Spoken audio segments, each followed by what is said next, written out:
So my name is Caurine Coudeville. I'm the Vice President Human Rights to TotalEnergies.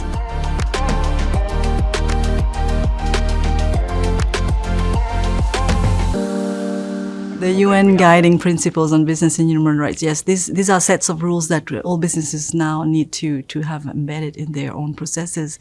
And that's super important, and especially in France, where the French law on duty of vigilance has basically been inspired by the United Nations Guiding Principles. And the French legislator has written the French law in this regard, obliging businesses to identify their most significant or salient human rights issues and integrate them internally to their organizations. So this is something we are now have become absolutely involved in for more than 7 years.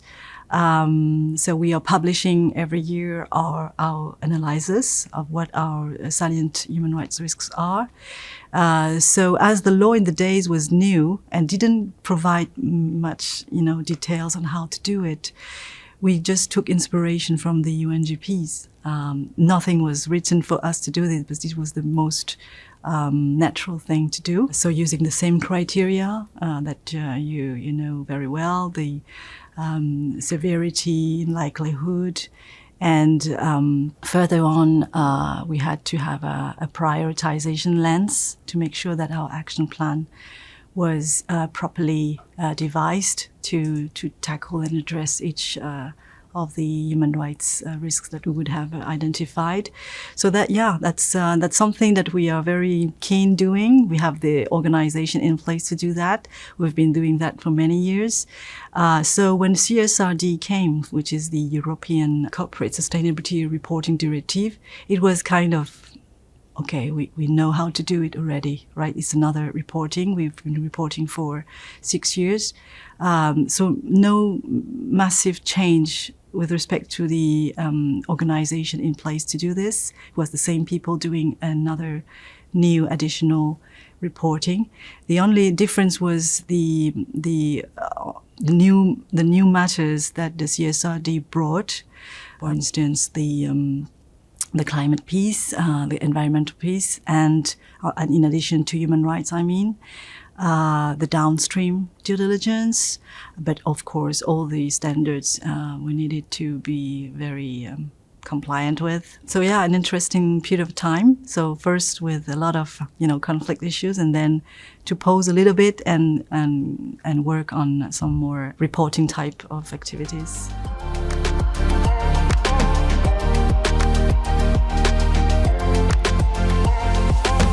The first campaign was carried out around the duty of vigilance law when it was enacted, so in late 2016, early 2017. So the approach was to consult the business people themselves, so it's a kind of bottom-up approach to investigate with them on the ground what their most salient issues on a human rights standpoint were. So a series of questions, a very typical assessment exercise, but involving the people on the ground across the company on all continents. Saliency aspect came, of course, by using the same criteria as the ones you find in the UNGPs. So severity, likelihood. We've got a lot of service stations all over the world. So in terms of likelihood, in terms of, I would say, scale, of course, that enabled a very quick identification of those salient issues. So today we've got 6 salient human rights issues across the company.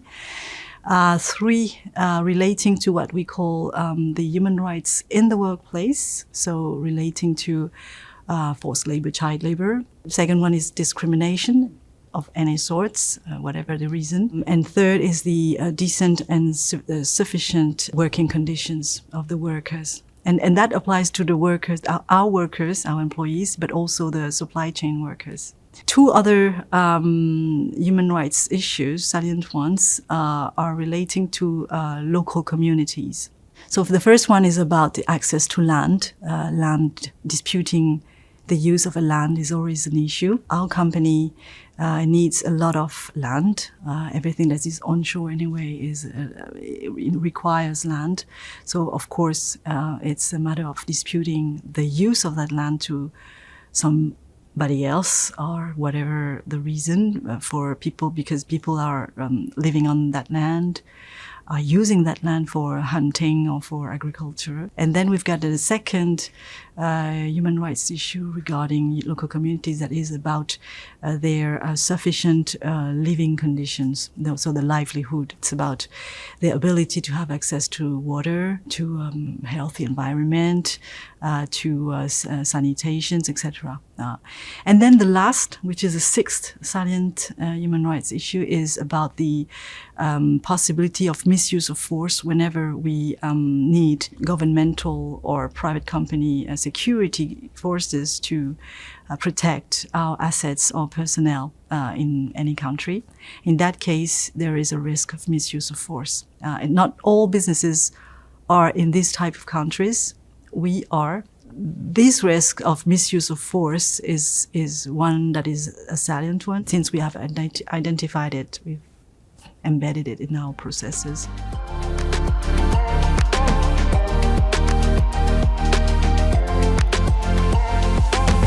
We try to identify the potentially impacted stakeholders. If that happen to be indigenous people, we go to them and we present the project. We ask for their concerns. We try to understand their concerns and to address them.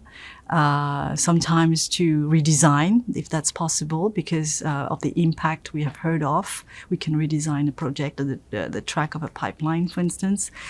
And it comes with a series of very specific impact assessments from the usual, environmental and social impact assessment, what we call the ESIA, or very specifically human rights dedicated assessments. We would call that the human rights impact assessments.